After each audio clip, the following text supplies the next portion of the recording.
Oke, malam ini kita ketemu tokoh besar spiritual Jawa. Sebagai catatan, tokoh Jawa zaman dulu itu jarang yang bukan spiritualis, karena hampir semua adalah tokoh spiritual. Karena modus berpikirnya filsafat timur termasuk Jawa itu biasanya selalu masuk ke ranah spiritual dan moral. Beda sama Barat yang bisa berhenti di material dan fisik. Ki Ageng Suryo Mentaram ini tokoh abad 19 sebenarnya. Ketika Mataram masuk ke era-era, karena dia anaknya Hamengkubuwono ke-7. Dia salah seorang anak dari 79 anaknya Hamengkubuwono ke-7. Jadi Hamengkubuwono ke-7 itu punya anak 79. Ya, saya tidak tahu dari berapa istri, tapi ya luar biasa itu, sudah bisa bikin sak kampung sendiri. Itu kan 79 itu kalau nikah punya anak, apalagi sampai punya cucu, itu bisa sak kecamatan, dihuni oleh sak keluarga.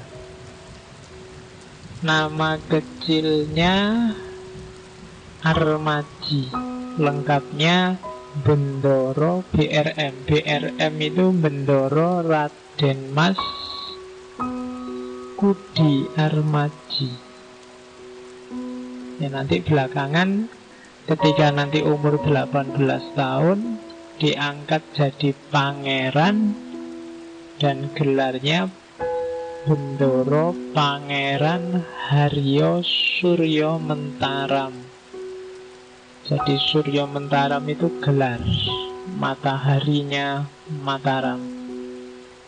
Itu ketika dia muda, umur sekitar 18 tahun. Ya, karena dia bangsawan ningrat, waktu kecil pendidikannya terjamin. Dia masuk sekolah yang bagus, termasuk urusan agama dia dididik oleh Kiai Haji Ahmad Dahlan langsung. Jadi agamanya mantep, ilmu-ilmu yang lain juga mantep. Cuma Ki Ageng Suryo Mentaram ini orangnya gampang gelisah karena pikirannya tajam. Dan dia di keraton gak kerasan. Yang paling terkenal dari ceritanya Suryo Mentaram kan dia sampai tua nyari yang namanya manusia, golek menungso. Di keraton dia tidak ketemu manusia. Keluhnya nendi-nendi tidak ketemu menungso. Dia nyari itu bertahun-tahun, nanti ketemunya sudah tua, ketika dia sudah nikah dengan istrinya yang kedua. Jadi dia lama dia nyari manusia. Termasuk ketika dia kabur, dia sempat kabur dari istana. Jadi ceritanya dia itu gelisah luar biasa. Kemudian minta sama ayahnya, sudahlah, jabatanku pangeran dicopot wae, ndak usah pangeran-pangeranan. Ayahnya ndak setuju. Ya ndak, ya pangeran, nggak boleh dicopot.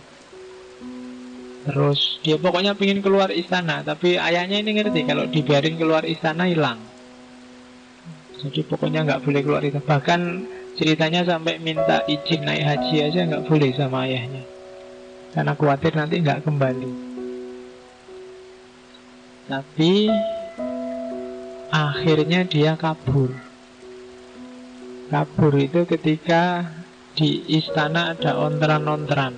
Dia juga ngalami banyak peristiwa pahit. Yang pertama, kakeknya dipecat. Jadi kakeknya ini patih.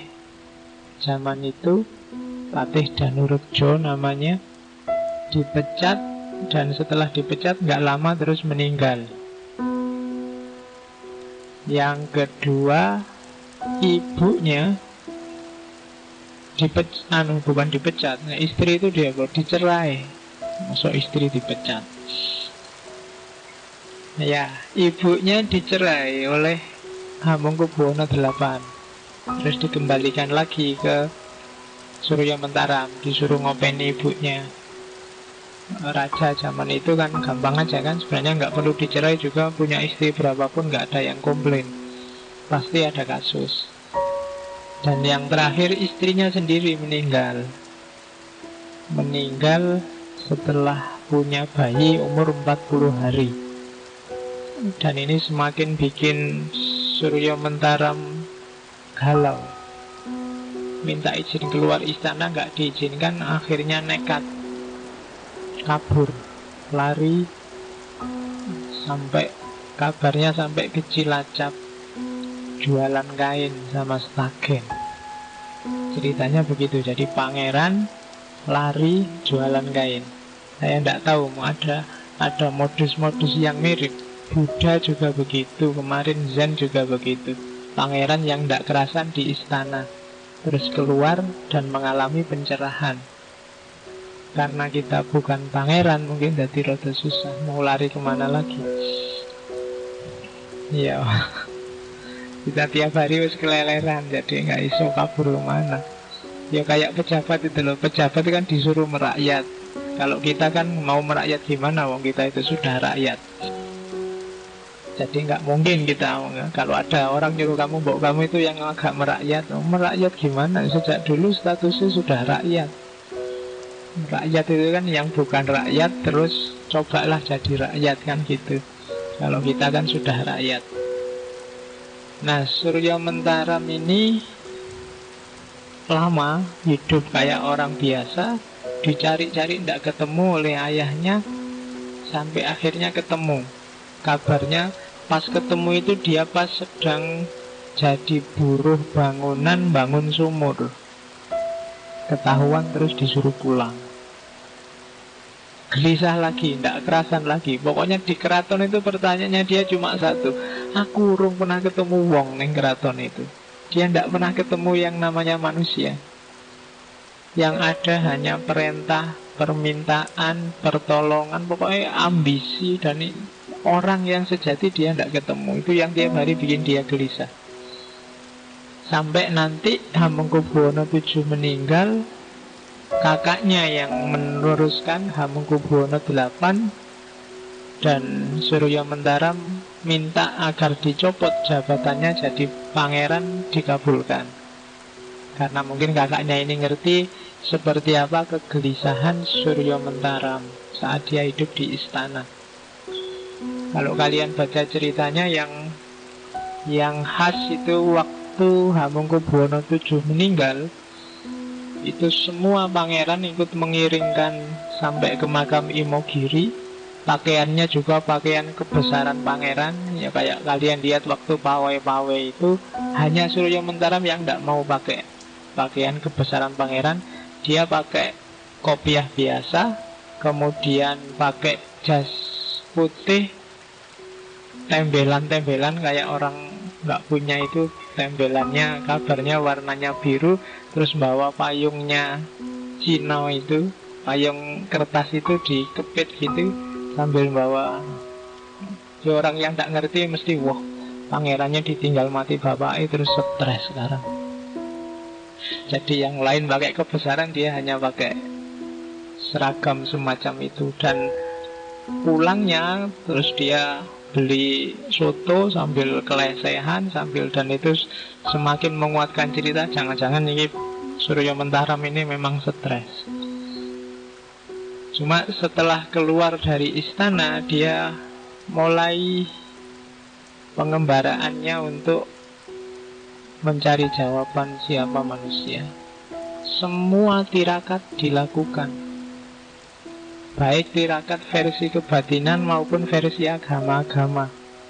Tidak cuma Islam, tirakat gaya Kristen juga dijalani, dijajali satu-satu. Mulai ke Jawa itu kan banyak tirakat-tirakat, ada poso mutih, poso pati geni, poso ngerowot, poso ngidang, poso ngelowong, poso, banyak macam-macam. Dan itu dijajali satu-satu. Termasuk Islam, sholat tahajud, sholat puasa Daud, pokoknya dilatih semua. Termasuk mungkin ritual-ritual tertentu dari agama-agama yang dia kenal. Bandingkan dengan kisahnya Siddhartha Gautama yang jajal semua ritual Hindu zaman itu, termasuk yoga-yoga yang menyiksa diri. Dan itu dilakukan juga oleh Surya Mentara. Tapi tetap dia tidak dapat jawaban. Sampai kemudian dia nikah lagi, kemudian tinggal di satu desa namanya Desa Mbringin. Desa Mbringin itu daerah Salatiga, Solotigo agak ke utara. Di situ dia bikin rumah, dan disitulah nanti dia dari Pangeran Haryo Suryo Mentaram dikenal oleh orang sana sebagai Ki Gede Suryo Mentaram. Belum Ki Ageng. Ki Ageng nanti belakangan. Dia dikenal sebagai Ki Gede Suryo Mentaram atau Ki Gede Mbringin. Dia dikenal sebagai orang tua di sana, dianggap pinter, wong tirakate oke. Kalau orang Jawa itu lihat orang banyak tirakat kan dianggap wong pinter, setengah-setengah dukun. Ya zaman itu dianggap itu. Jadi orang kampung itu kadang-kadang kan nggak ngerti, pokoknya wong pinter ya dianggap pinter apa wae. Sekolah aja kan di kampung saya nggak ada orang kuliah. Begitu saya pulang dianggap cah sekolahan. Cah sekolahan ki apa-apa ya mesti iso. Termasuk kalau ada sanyo macet, lampu mati, itu iso kalau kamu ndak masuk cah sekolahan. Dan harus menang kalau ngelawan yang ndak sekolah. Kok cah sekolahan kalah sama yang ndak sekolah, harus malu kamu. Nah itu logika di masyarakat Jawa. Zaman itu juga begitu.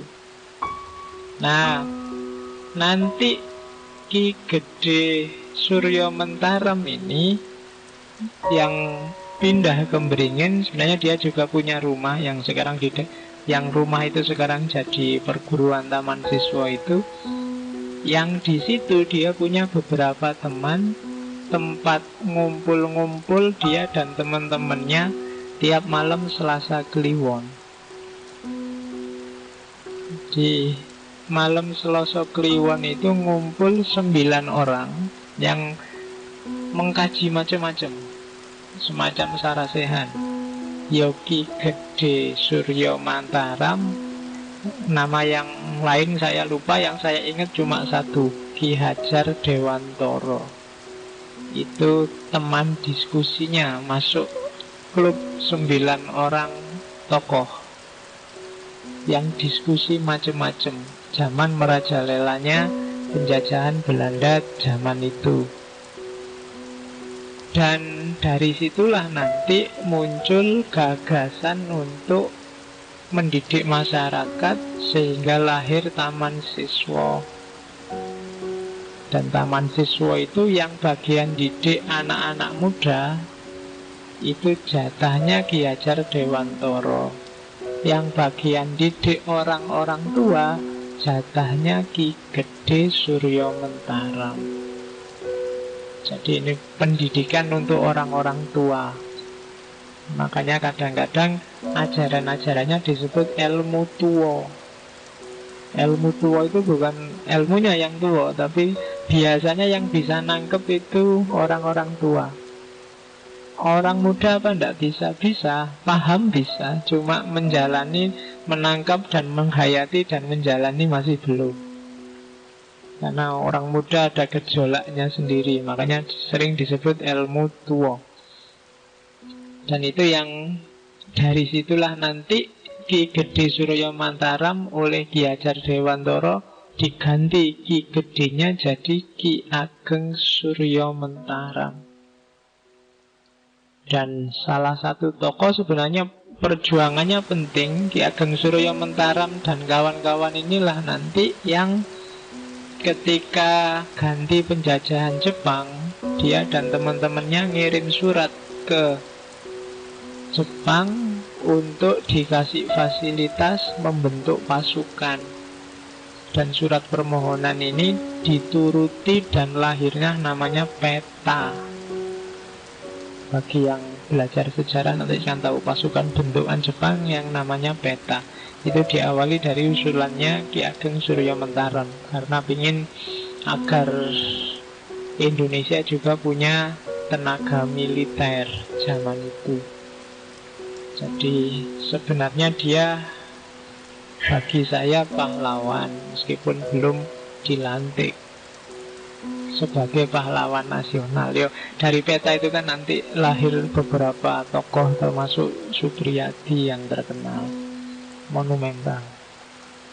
Monumental karena pahlawan yang tidak jelas sudah mati apa belum itu kan Supriyadi. Ya kapan-kapan kita ngobrol itu. Oke. Nah, termasuk juga Suryo Mentaram ini pernah nulis sebuah buku kecil judulnya Jimat Perang. Dan itu nanti yang diberikan pada Soekarno. Dan Soekarno sering ceramah dengan bahan buku kecil itu. Cari di internet nanti banyak foto-foto ketika Soekarno konsultasi sama Ki Ageng Suryo Mentaram. Dan orang ini di foto manapun nggak pernah pakai jas, nggak pernah pakai baju apa, pakai baju koko apa, pakai belangkon, enggak. Ya kayak foto itu. Kemana-mana ya pokoknya pakai kostum yang kayak orang biasa. Nah itu keistimewaannya Ki Ageng Suryo Mentaram. Malam ini kita hanya nyuplik salah satu konsepnya tentang kebahagiaan, kadang disebut sebagai kawruh bejo. Ya, jadi bejo itu bukan untung ya. Kalau kamu sering memahami bejo itu kan untung, tapi bejo itu sebenarnya hakikatnya bahagia. Kalau untung itu kan seolah-olah kebetulan untung, tapi bejo itu bahagia. Jadi kalau orang bejo minum tolak angin, itu sebenarnya tidak logis, sudah bahagia kok tidak minum tolak angin. Kecuali kalau sudah minum tolak angin pasti bejo. Itu kalau berani pakai itu tidak apa-apa. Tapi kalau dibalik hanya orang bejo yang minum tolak angin, itu yang secara logika banyak kontradiksi. Kawruh bejo. Mungkin setelah malam ini bisa diingat-ingat semua kajian yang lalu. Nanti akan terasa bahwa baik filosof barat maupun filosof timur, termasuk filosof Indonesia bahkan Jawa, sebenarnya kebahagiaan itu letaknya di situ dan semacam itu. Mirip-mirip semua.